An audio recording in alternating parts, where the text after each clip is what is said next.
The Knoll Gardening and Flower Club are this year celebrating 25 years, and here at Ardgillan Castle they recently put on display their silver medal-winning flower arrangement for Chelsea 2012. Now the group are heading back to Chelsea with another flower arrangement for this year's competition, and Valerie Waters has their story.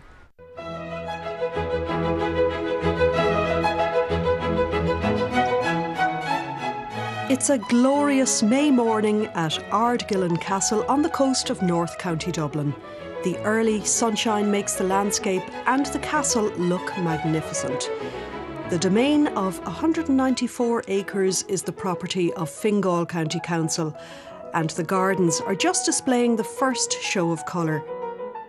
We can tell the growing season has started now when the Doronicums, which are the harbingers of growth, planted here in these scree beds, along with the Obretia, Alyssum and Iberis, have come into bloom. These espalier-trained apples are very old varieties indeed. This one, Blood of the Boyne, goes back to 1676. Dominica McKevitt is the head gardener at Ardgillan, but she's not gardening today as she's involved in a very special event taking place indoors. She's on the committee of the Knoll Gardening and Flower Club. Last year, the Knoll Gardening Club went to Chelsea and we did nearly a mostly foliage exhibit, and Christopher White and myself, and we took a good bit of foliage from Ardgillan here to put in the exhibit in Chelsea, and then this year the club has been accepted to go back again, and this year is also the 25th anniversary of the club, so we're doing lots of bigger events than we don't normally do, and one of them's the Flower Festival here in Ardgillan. As the morning goes on, the North East Vintage Car Club arrives, just for an added attraction for visitors to Ardgillan.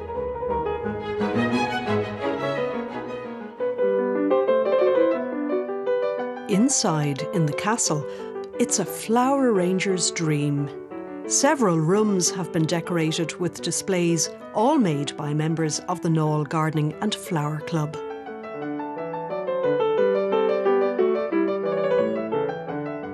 There are two displays here which are of most importance to the club.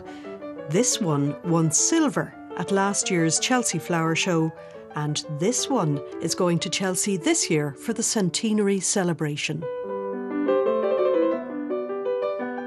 What you do when you're doing a flower arrangement at Chelsea, you work through the night. We started at 9:30 at night and we worked till 5 in the morning doing our exhibit. We had 42 different types of foliage which we brought with us from Ardgillan Castle. The title of last year's exhibit was 40 Shades of Green. As well as the foliage from Ardgillan, the likes of orchids, anthurium, aspidistra and green Love Lies Bleeding have been blended together here. And this year's exhibit is... So what I'm trying to depict is in foliages and plant material and the design of the stand, the world at Chelsea Flower Show. Christopher White and the Knoll Flower Club members will take this exhibit to Chelsea in the coming week.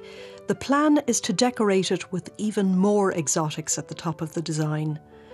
The flower material on the lower part of the stand depicts the flora of this side of the world. And with so many flowers on display, you may wonder, how do all of these keep so well?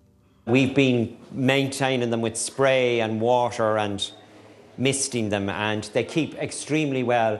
The tropical flowers seem to keep better than some of the more herbaceous-y ones. You would be surprised how well they keep. The exotic flowers and foliage have been supplied by Ormond Floral Services in Dublin. The king proteas, strelitzias and air plants make for a dramatic effect, whereas the display in the kitchen looks much more familiar. Christopher White put together this truly delightful display of summer flowers from a cottage garden.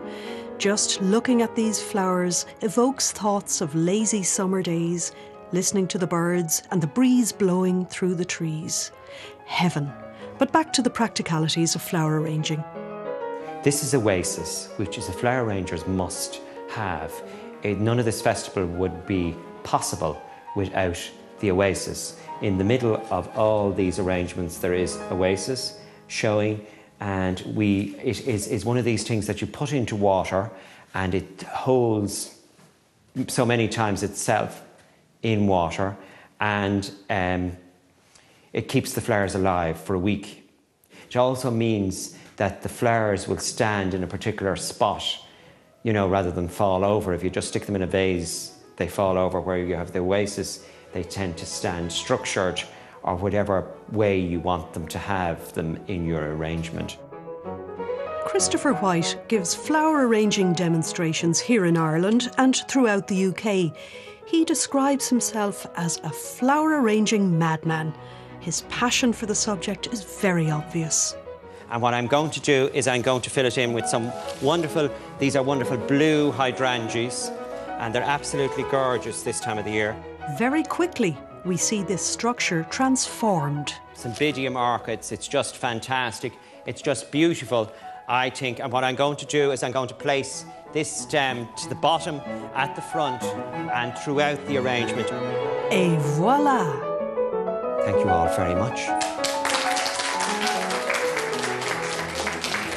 It's a major achievement to win a silver medal at the Chelsea Flower Show, and let's hope the Náil Gardening and Flower Club do even better there this year. And as for this flower festival at Ardgillan, the people of Fingal County Council and Ardgillan Limited were at their service. It proved to be the perfect location to show off these spectacular arrangements. We feel very privileged to have had our festival in this house. We just come from a small village up the road in the Náil, and for Ardgillan to let us have our festival to celebrate our 25th anniversary in this house was fantastic, and we all are really grateful and thank them very, very much. And keep an eye out for the Náil Gardening and Flower Club over the next few days to see how they did at Chelsea. Now, coming up after the break, a business idea that could provide a helping hand to would-be gardeners. Don't go away. Welcome back to the programme. Well, before the break we saw the spectacular display of flowers here at Ardgillan Castle. They're still here, some of them. And with me is Tom Riley, who is manager of Ardgillan Castle. It's a fantastic location, Tom. Can you fill me in a little bit on the history of this amazing building? Sure, Anne. Yeah, it's actually got a Cromwell connection, would you believe? Oliver Cromwell is linked quite strongly to the house. Thomas Taylor was his cartographer, and he came here in 1653. His grandson built the house in 1738. So Cromwell wasn't such a bad guy, really. And the Taylors lived here right up until 1962. For people who are interested in the history, is it possible for them to come along? Is it open to the public? Absolutely, yeah, open to the public, yeah. We've got a fantastic castle here. We've got great grounds outside, stunning location, inspirational, some call it. We've got bike trails, we've got walking trails, we've got views. We've got people can come into the castle, into the tea rooms. We also have children's parties, we do weddings, and for a small charge people can have a tour of the castle. And also you are graced with spectacular views of the Irish Sea, which just are out there in the front of the castle. Yeah, it's brilliant, and most people, we have what we call the OMG gate, so when people come over the top of the hill they go, oh my God, this is incredible. It's our hidden gem in Ireland. And very popular with people for walking trails, as you point out, and indeed for cycle trails. Any idea of the kind of numbers that come here on a regular basis? Yeah, we have, well, you know, we're in North County Dublin, so I mean, we do keep an eye on the figures. In the castle we have over 100,000 people come per year, but in the park we have about 200, maybe 250,000. So it is very popular, especially with people from the region.